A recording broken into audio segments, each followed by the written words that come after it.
Welcome back to Ashok debates.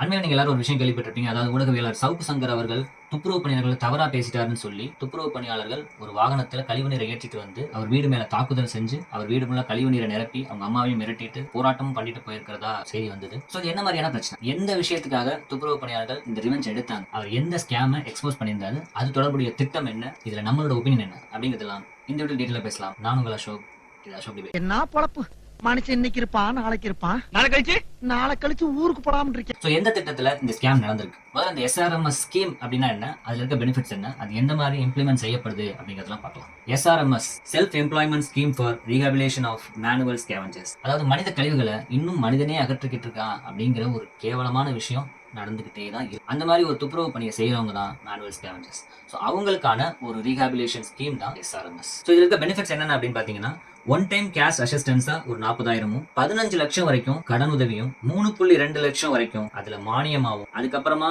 அந்த கடனுக்கான வட்டியையும் குறிப்பிட்ட காலங்களுக்கு அரசே செலுத்திடும். அதே மாதிரி இதுல விபத்து நடக்காம இருக்கிறதுக்கான ஒர்க் ஷாப், ட்ரைனிங் எல்லாம் கொடுக்குறாங்க. ஸோ இதுல ஹெல்த் இன்சூரன்ஸும் அடங்கும். Ministry of social justice and empowerment டிபார்ட்மெண்ட்டுக்கு கீழே இந்த ஸ்கீமை ஒரு ரீஹாபிலேஷன் ஆக்டா 2013 கொண்டு வராங்க. ஸோ இந்த பணியை செஞ்சுக்கிட்டு இருக்கும்போது உயிரிழந்தவங்க, வாரிசுகள், இந்த மாதிரியான ஆட்களை இந்த தொழில இருந்து வெளியில கொண்டு வர்றதுக்கான ஒரு ரீஹாபிலேஷன் ஸ்கீம் தான் இந்த SRMS அப்படிங்கிறது. ஸோ தமிழ்நாடு அரசு இந்த திட்டத்தின் கீழே குறிப்பிட்ட பயனாளர்களை தேர்ந்தெடுத்து அவங்களுக்கு இந்த கழிவுநீர் அகற்றும் வாகனம் வாங்கி கொடுத்து அவங்களை ஒரு தொழில் முனைவோரா மாத்தலாம் அப்படிங்கிற ஒரு திட்டத்தை பரிசீலிக்கிறாங்க. அதாவது அந்த 100% தொகையில 35% தமிழ்நாடு அரசு நேரடியாக அவங்களுக்கு கொடுத்துரும், மீது 65% லோனா கொடுத்துரும்.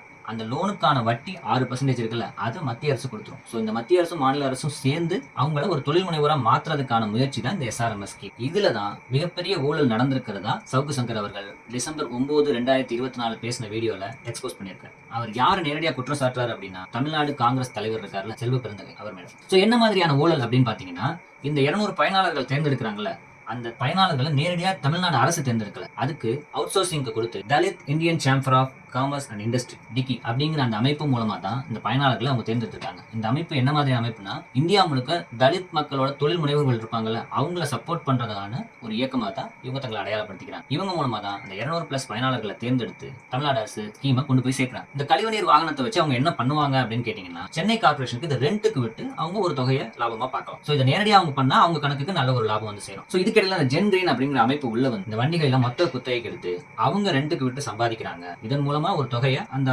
பயனாளர்களுக்கு கொடுத்தாலும் கூட பெருந்தொகை இவங்களுக்கு வந்து சேருது. அப்படிங்கிறது தான் இந்த திட்டத்தில் நடக்கிற ஸ்கேம் அப்படிங்கிற மாதிரி சவுக்கு சங்கர் அவர்கள் எக்ஸ்போஸ் பண்றாங்க. இதுல முக்கியமான விஷயம் என்ன அப்படின்னு பாத்தீங்கன்னா, இந்த ஜென்கிரீன் அமைப்போட டைரக்டர்கள் ஒருவர் நம்ம செல்வ பெருந்தகை அவர்களோட அண்ணன் மகன் தான். இதுதான் சவுக்கு சங்கர் நேரடியாக அவர் மேல வைக்கிற ஒரு குற்றச்சாட்டு. ஸோ இந்த பிரச்சனையை தான் டிசம்பர் 9, 2024 பேசின வீடியோல சவுக்கு சங்கர் அவர்கள் எக்ஸ்போஸ் பண்ணியிருந்தாரு.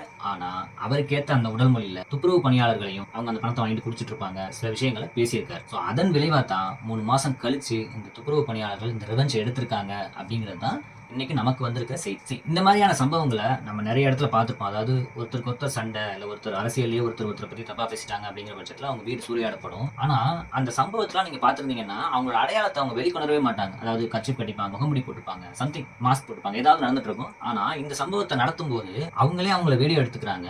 அதெல்லாம் இல்லாமல் ஃபேஸ்புக் லைவ் போடுறாங்க. ஸோ இதன் மூலமா என்ன தெரியுது அப்படின்னா, அதிகாரம் எனக்கு ரொம்ப நெருக்கத்தில் இருக்கு, ஸோ என்னை எதுவும் உன்னால பண்ண முடியாது அப்படிங்கிறது தான். நமக்கு சட்ட ரீதியான தண்டனை கிடைக்கும் அப்படிங்கிற பயம் அங்க இருந்த யாருக்குமே இல்லை. ஸோ சவுக்கு சங்கர் அவர்களோட அடுத்த குற்றச்சாட்டு என்னன்னா, வந்து ரகலை பண்ணது யாருமே துப்புரவு பணியாளர்கள் இல்லை, செல்வ பெருந்தகை அவர்களால் அனுப்பப்பட்டவங்க அப்படிங்கிறது தான் அவரோட குற்றச்சாட்டு. ஸோ இதுக்கு வலு சேர்க்கும் விதத்துல இன்னைக்கு சில சேனல்கள் எடுத்த இன்டர்வியூல சென்னை பெருநகர் குடிநீர் வழங்கல் மற்றும் கழிவுநீர் அகற்று வாரியம் இதுல இருக்க அந்த போர்டு மெம்பர்ஸ் தான் இந்த துப்புரவு பணியாளர்களா இருக்கிறாங்க. அவங்க யாருமே இதுல நாங்க கலந்துக்கல, இந்த மாதிரியான விஷயங்களை நாங்க செய்யல அப்படிங்கிற மாதிரி நேரடியா வாக்குமூலம் கொடுத்திருக்காங்க.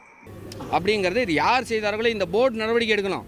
உண்மையிலேயே இந்த தொழிலாளர்கள் யாரும் போல எங்கள் சங்கத்தில் இருக்கிறாங்க, எல்லா ஒப்பந்த தொழிலாளர்களும் நம்ம சங்கத்தில் தான் இருக்கிறாங்க.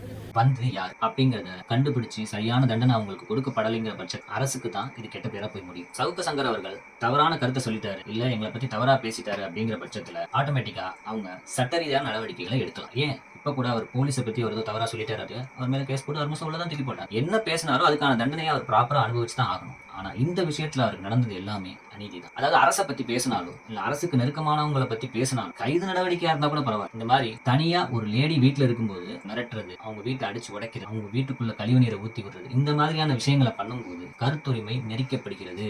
ஓகே சப்ஸ்கிரைபர்ஸ், இந்த பிரச்சனையை பத்தி உங்களோட கருத்து என்ன அப்படிங்கறத கமெண்ட்ல சொல்லுங்க. இந்த வீடியோ பிடிச்சிருந்தா லைக் பண்ணுங்க, ஃப்ரெண்ட்ஸ் அண்ட் ஃபேமிலிக்கு ஷேர் பண்ணுங்க. ஃபர்ஸ்ட் நீங்க சப்ஸ்கிரைப் பண்ணிக்கங்க. அடுத்து நான் இதை பத்தியாவது பேசணும் அப்படின்னு நீங்க நினைக்கிறீங்கன்னா அதை கமெண்ட்ல சொல்லுங்க. அடுத்த வீடியோ சந்திக்கலாம். Until then, I am your Ashok Debates.